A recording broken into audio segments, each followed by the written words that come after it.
Hello everyone and welcome to ConfidentNow webinar. This is Sandy Carter from Confident Governance. We are at the final phase of the 4-part webinar series on Agile compliance, and today we are going to summarize the insights from the previous 3 sessions and also discuss about the robust compliance strategies for 2017. To present this insightful discussion, we have with us Mr. Bhagat, Chairman, Confident Governance, and Mr. J. Crossland, CEO, Crossland Advisors ILC. We'll start with the introductions. So Bhavesh and Jay, if you can please introduce yourself. Thanks, Sandy. So welcome everyone in this final culmination of this ConfidentNow webinar series for 2016. We are going to summarize everything that we've done, and I'm very excited to have our colleague and partner Jay Crossland also in this webinar. For those of you who are attending us for the first time, I'm the co-founder and chairman for Confident Governance, where we have invented governance as a service platform, which is patent pending, and the whole emphasis is on making democratizing governance to make it more cost-effective, easy to use, and efficient for the new generation of risk and audit professionals who are going to enter this profession worldwide. So Jay, why don't you introduce yourself, and then we'll start without any delay. Sure. Thanks, Bhavesh, and welcome to everyone attending. I have a 39-year career in financial management, internal audit, and advisory services across almost every industry. And prior to forming Crossland Advisors, I spent 18 years with Ernst & Young. I've seen many organizations struggle with compliance requirements, and I've assisted organizations in developing and streamlining their processes and methodology. I look forward to enlightening some people on some of my experiences. Excellent. And so you can see on the screen a couple of ways to contact Jay and myself. If you have any questions, feel free to reach out and give us a shout on LinkedIn or Twitter or on the email directly. So that being said, our game plan today is to really continue this journey for making compliance confident. And so what we are going to do today is also talk about some real-life case studies of where companies have achieved success and how they are approaching this subject as we speak, and then the lessons learned from that in terms of applying this Agile methodology for improving your programs in 2017 and beyond as we approach the new year. So, so far what we have covered is we've covered 3 key session themes, and I think the first one is really the top challenges that were faced by global chief compliance officers and the stakeholders surrounding them. So why don't you summarize that, Jay, into what we've covered in that, and then we'll take it forward. Sure. Yeah, as Bhavesh said, the first one we talked about 3 compliance challenges, which were the rapid velocity of change, lack of transparency, and the shifting focus to keep up with evolving risks. I mean, the rapid velocity dealt with workforce demographics, technology, regulatory environment, and transparency dealt with visibility and continuity, and the inadequate or inconsistent reporting, and dispersed compliance data across the organizations. And then finally, the shifting focus dealt with compliance efforts. They're really not keeping pace with the constantly changing risks that are evolving every day. Excellent. And then in the second part, we discussed those challenges and how to tackle them head on. And so one of the key things is to use automation and technology at our disposal. And so we discussed some conventional existing tools and manual techniques that companies use like Excel and PDF, and then how some of the Agile tools like Confident Governance and how we approach this subject can help companies. And so the key themes uncovered were that the approach has to be scalable, intuitive, easy to use. The data has to be centralized and identifiable on a drop of a hat. It has to be collaborative across the silo and departments, because that's a big issue. And then the end user has to have an experience which is anytime, anywhere, any device, because we live in a continuously connected world, and so that's kind of the key must-have feature for any of the tool that a company uses, like Confident Governance. And finally, Jay, if you can summarize the last session that we just had, which was about ERM. Right, we dealt with enterprise risk management, and what we presented there was amazing. I've done a number of enterprise risk management assessments and helped organizations with their programs, and found that really the same challenges that we were discussing in compliance are the same challenges I was seeing in enterprise risk management, like formal processes and methodologies. Should it be centralized or decentralized? Who coordinates it within the organization? Is the entire organization represented? Inadequate and inconsistent reporting. There's overlaps in efforts. There's unknown dependencies, and no shared or mature tools are pretty much common throughout. And again, we saw that those same kind of challenges being faced in the compliance realm as well. Yep, and then so that takes us to today's key subject, which is really now taking all those key themes and lessons and really applying efficiency and agility to come up with the strategies for making your program sustainable and successful in the new year and beyond. And really you have to apply these ideas. They are not theory, they are practical. And so we want to discuss now some case studies of what's been happening with Confident Governance and the Agile audit and Agile compliance approaches and tools that we have been implementing worldwide.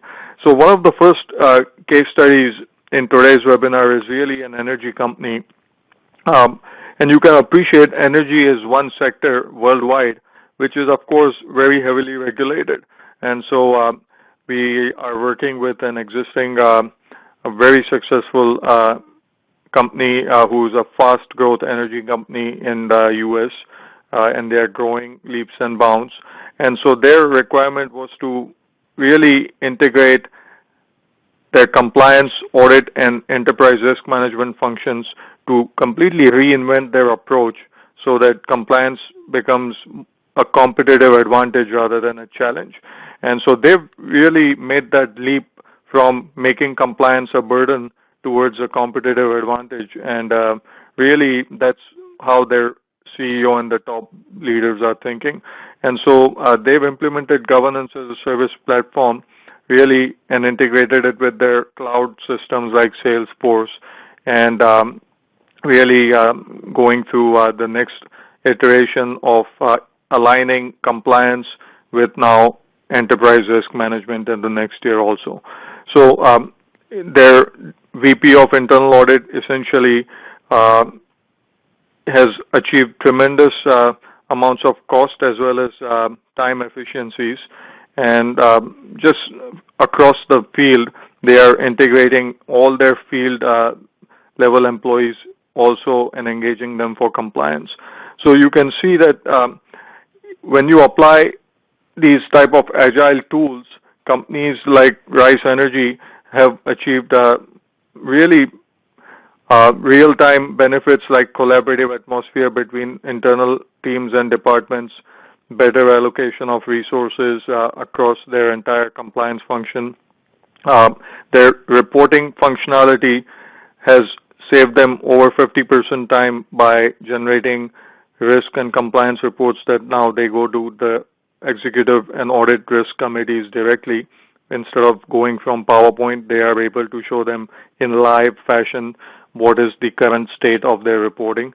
And then besides that, their cost efficiencies and their time to test controls and compliance lifecycle has also been dramatically reduced from a matter of weeks to a matter of hours in many cases. So these are the kind of things that are achievable, and all this has been done in a span of 6 to 8 weeks, not 6 to 8 years or 6 to 8 months even. And so this is how the agility works. And I think the other case study that we have for you today to discuss is an insurance company. So Jay, if you can discuss some of the insurance company exciting work that you are also doing. Sure, and like I mentioned before, we found from the other webcasts that enterprise risk management has often the same challenges as compliance. So in this case, I'm currently completing an ERM program assessment for an insurance company, and like energy, compliance has major impacts on insurance companies.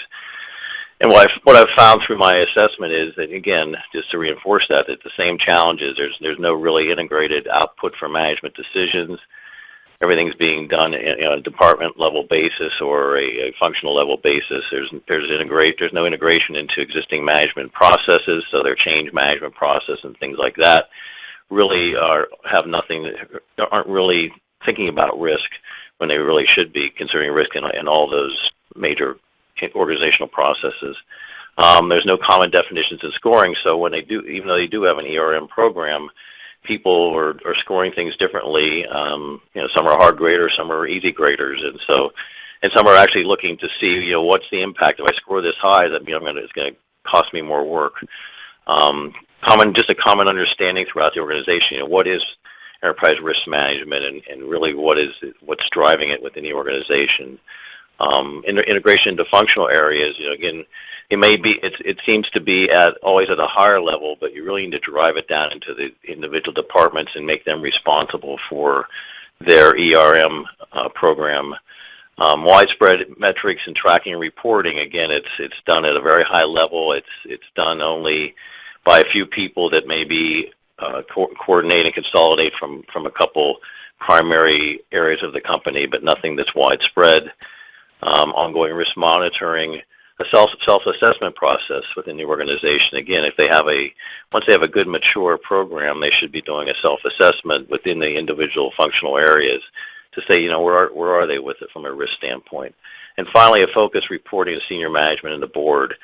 A lot of what I see reported from not only this insurance company, but other clients I've had, is their reports are a lot of text and nothing that really jumps out at the people reading the reports. And if you talk about senior management and the board, they don't have time to read a lot. They want you to take them and focus them onto what's important. So that's where a lot of graphics and things like that would be a big help.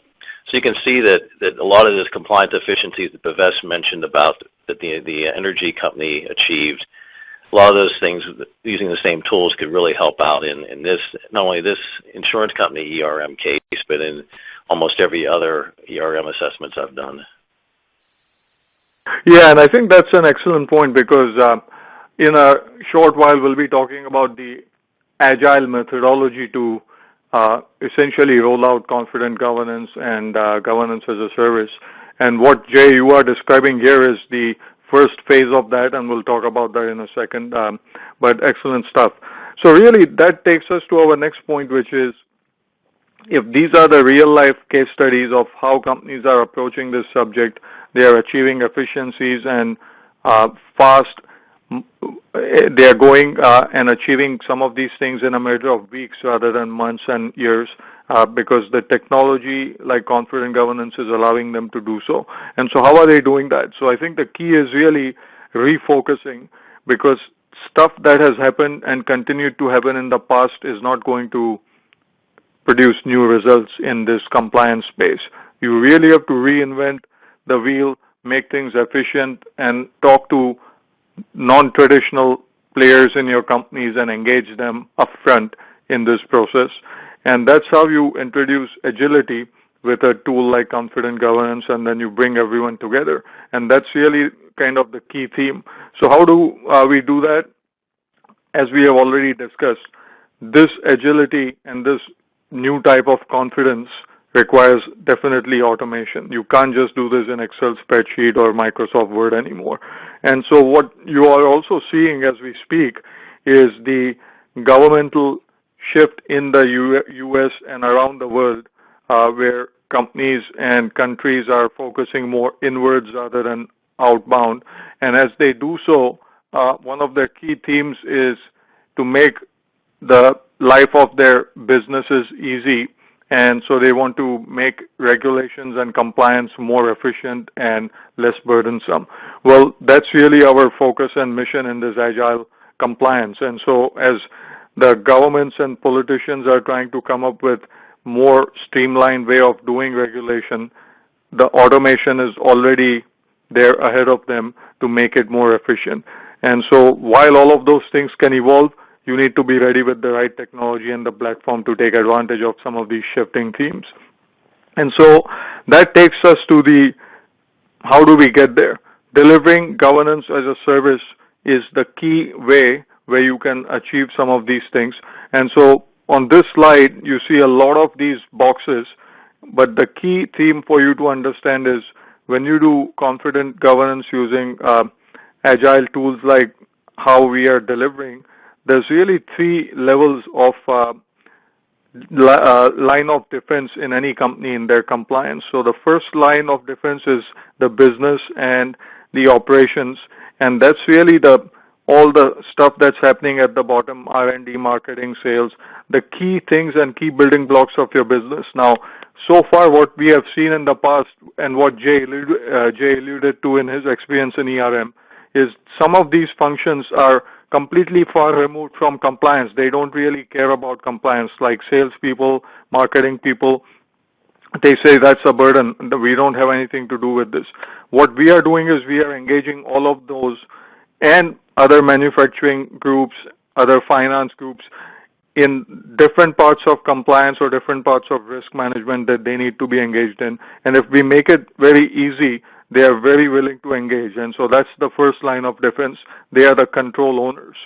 Then we have the second line of defense, which is really the stuff in the green, which is either your internal audit department or the compliance department, depending on how you are structured or your company is structured. That second line of defense essentially is going to be testing a lot of these controls and providing oversight and guidance for these first line of defense in the line of business unit level control owners. And then finally you have the third line, which is your audit committee and the board, and then the internal audit group or the VP of risk is essentially reporting into them, and they are able to now with agile tools see in real time with complete transparency what's going on across all of these functions, because we are delivering all of this as a service, not as something that you have to install and implement in every single department. Everything is scalable on the flip of a switch and like as easy as snapping a finger. So that's how we are able to do some of these things. Now, what does that mean in your company? How do you migrate from your old siloed mindset into this agile methodology for governing compliance? And so these key lessons learned that we have isolated, they point us into 5-step approach that we are describing here for agile compliance and making your governance efficient. And what's interesting is in the 2 case studies that we just talked about the energy company and insurance company, both well-regulated and heavily regulated industries, you can see that all of these things still apply from a compliance point of view. And what's interesting is we'll go through each one of these steps to complete our journey for agile compliance in this webinar.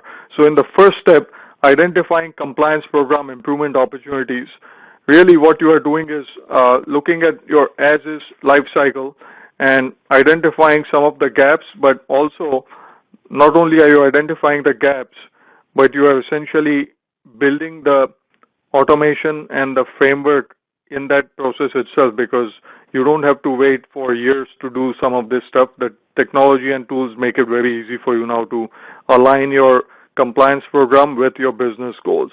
So that's kind of one of the first steps to ask some of these important questions. What is the time and cost of implementation? The answer is it's very efficient, very speedy, and very cost effective.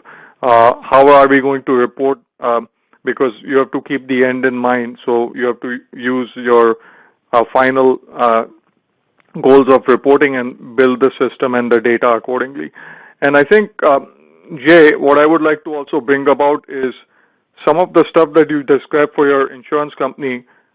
That is exactly what this first step is. So, I mean, you can maybe shed some more light. I think it seems like in your case study, you are in step 1 right now, and next year you will be moving into step 2 and 3 where you'll be automating using CG or something else. Right. Yeah. Again, most of the what it is more of a maturity assessment to say, okay, you have an ERM program, and where are you in the process? So it's a matter of assessing that. And what I've found in most cases, pretty much every organization, unless they're really, really on the ball, they're at the same spot. They have a program. It's been in place for a few years, and it's working, but maybe not to the extent it should be. So there's a lot of improvement opportunities. I mean, and the ones I listed there, the lack of listing, those are pretty common throughout. I'm seeing those almost everywhere I go. I think one of the key things to really point out here is that the whole part of improving the improvement opportunities, really it becomes down to a cultural issue. How's risk and how's compliance handled within the organization? When you're dealing with like energy companies or insurance companies that are used to dealing with compliance, you still have some outliers, like you mentioned in the one slide there. You showed the groups that really don't usually have much participation, like sales or manufacturing. But it's really the cultural thing to get everybody on board, because you really do need it to be widespread and everybody be thinking about compliance and risk throughout the organization. Excellent point. And I think that brings us to this key circle on the left, which is collaboration. So you can't change culture if you don't collaborate. And I think that's the key thing that most people talk about, but the tool and the Agile approach has to be based on the foundation of collaboration and a culture of good controls. So that takes us to the next step, which is once you identify these opportunities and establish the collaboration and all those frameworks using the tool even upfront, the first thing before you even go further is establish your metrics of measurement of how you're going to measure this compliance automation. What are some of the compliance metrics you want to track, because you in the last step identified the challenges. So is it your testing cycle, which is very inefficient? Is it your reporting cycle? Where is the biggest bang for the buck? And then you start with that low-hanging fruit and you migrate in other areas. Because everything that you do is scalable, and you start in one area like compliance, then you can go into ERM, or you could start in ERM and then you can fine-tune your compliance at more micro level later on. Or if you have some immediate problems in some audit that's really going to be causing issues, you start targeting and improvising that audit life cycle of that process, and then you move forward. And so you have to look at building these metrics on a as needed basis and then continue to improve them on an ongoing basis. So one of the interesting things that we observed with a survey that we did with Deloitte and Compliance Week also published this recently is how do companies measure compliance program effectiveness? And so as you can see, a lot of the compliance program effectiveness is heavily driven towards internal audit findings and hotline calls and stuff like that. But what's interesting is if you look at the bottom two lines, exception rates in compliance testing activities, very few actually are able to test those things and quantify them. And so our goal with Agile compliance and confident governance is to make all of these percentages as close to the upper ranges as possible, because you need to be looking at all of these things. And right now, without the right tools or manual processes, you cannot measure any of this effectively. And that's kind of one of the key things that we are observing, because we are working with big four like Deloitte, EY, PwC around the world, where their consultants and auditors are using the platform on behalf of our customers and making their life cycles efficient. So it's very interesting how we observe some of these things. But the key is to make exception rates and some of the control testing life cycle very transparent and quantifiable upfront. Same thing, size of regulatory fines or penalties. That's very small because many companies either don't want to disclose that or with the government now moving towards more agile and more efficient regulation, some of these things will be transparent anyway. So if you are able to have a good process to track some of these things, your board and audit committee and the CEO and the chairman are going to be that much more efficient. And that takes us to the third point, which is, I think, a key point, Jay, that you mentioned. So maybe you can bring back your point about culture over here again, because what we are using is we are using technology to enable that cultural change. And so what you see on the screen is a place for collaboration where people are able to communicate and collaborate in a very social environment like Facebook for the company, but in the context of your risk and compliance world. Then what you see is these really visual images of your data being presented, because like Jay mentioned, most of the boards and audit committees don't have too much time. They need data at their fingertips in the visual fashion that they like it. And then we are also doing innovative things like showing the risk in geospatial format in Google Earth and pinpointing precisely around the world where your things are. So these are some of the different ways of approaching this subject, and that's how we are changing organizational culture. I'm wondering, Jay, what are your thoughts on the cultural side of things and how technology plays a role on that? Yeah, definitely. I mean, you think about the workforce, and we talked about that in, I think, the first webcast about the diverse workforce and dealing with the millennial generation who's been raised on smartphones and things like that. So they're really, they're looking at anything that's not on those kind of platforms as being archaic and don't really want to deal with it. So this lends itself directly to the newer workforce, which is becoming a large population within most organizations. So I think just the layout and the functionality definitely is advantageous to that group of people. But you have the others who are typically in senior management and all. It might be a cultural shift for them from a technology standpoint, but I think they could easily see the benefits just in, if nothing else, the reporting capability. Like I said, the reports I've been seeing of compliance and ERM and those to the board are just, lots of lengthy, 3, 4, 5, 10-page reports, whereas, in this slide alone, you can see there's 6 graphs there on an iPad that probably would have a lot more information and be able to be understood a lot quicker by someone versus reading 10 pages of text. So I think the whole platform and the layout definitely lends itself to not only a high population of the upcoming workforce, but also just the benefits and the time restrictions that most executives have in organizations. Excellent. And I think that takes us to the fourth key point of Agile compliance approach, which is you have to execute the Agile processes and continuously measure the results. So I think the metrics that we talked about upfront are really more about the compliance process in general, and as you improve them, what are you measuring? Now what we are talking about is looking at your entire systems and processes after putting Agile compliance in place, because number one, you made it collaborative. Secondly, you improved your culture so more people are engaged. So groups that have had no exposure to compliance now, how is this good way of doing things in a more transparent and effective fashion also affecting them? Because in the past, I can tell you, a salesperson would be spending more time either being fearful or trying to avoid auditors or compliance people.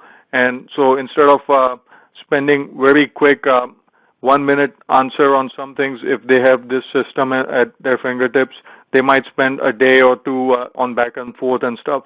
So what we are seeing is you have to measure your activities and correlate processes and your life cycle of that process with the metrics related to your compliance outcomes also. And so what you will see is it has win-win benefits on operational side as well as compliance side. And I think most companies lose ground of that. And that takes us to the final step in this Agile approach. and keep in mind, all of these things that we talked about today in this methodology are functionally driven because technology is nothing but just a tool to enable things. A technology cannot make or break this process, but it's the mindset of the agility, and technology definitely is required to enable it. But alone, on its own, technology is not going to be the answer only. So the final point is continuous improvement and compliance best practices, and then repeating this cycle. So that kind of takes us to the end of this brief webinar to aggregate all of our lessons learned and put it in action into this agile compliance mindset for competitive advantage. So with that, I think we are at the end. We might have a time for an extra question or two. Sandy, I pass it back on to you. Yes.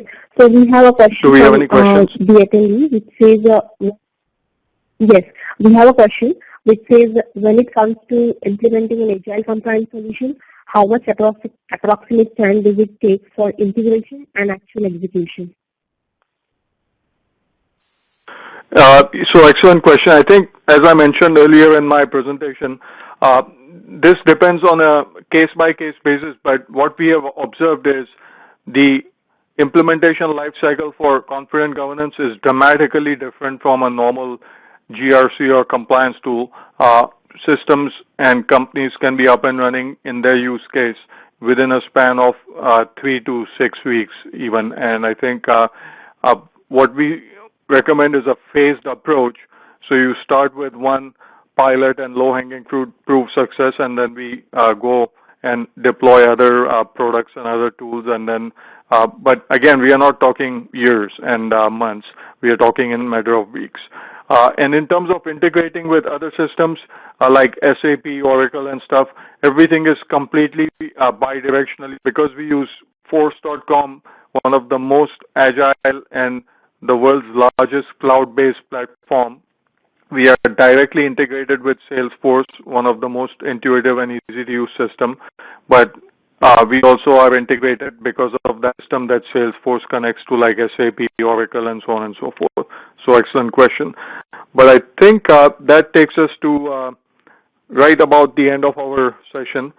What I would like to do is thank you all for sharing half an hour of your valuable time near the year end with us, and I would like to wish you all Happy New Year if we don't collaborate and talk to each other in the remaining part of the year, but definitely reach out to us in 2017, and we would love to partner with you on making your agile compliance life cycles more efficient and successful in future. So Jay, I pass it on to you, and then we can wrap up. Yeah, and again, I wanted to thank you for including me in the webcast. It's been great to be able to reach out to a lot of people and let them let them hear some of the experiences you and I both have. So I really appreciate being part of all 4 webcasts, and look forward to more collaboration in the future. Thanks, and yes, likewise, Jay, we look forward to collaborating with you and your customers also in the next year. So with that being said, all of you have a wonderful afternoon. Thank you. This webinar is ending as we speak. Thank you. Thanks, Bhavesh and Jay, and thanks attendees for all active participation. Thank you.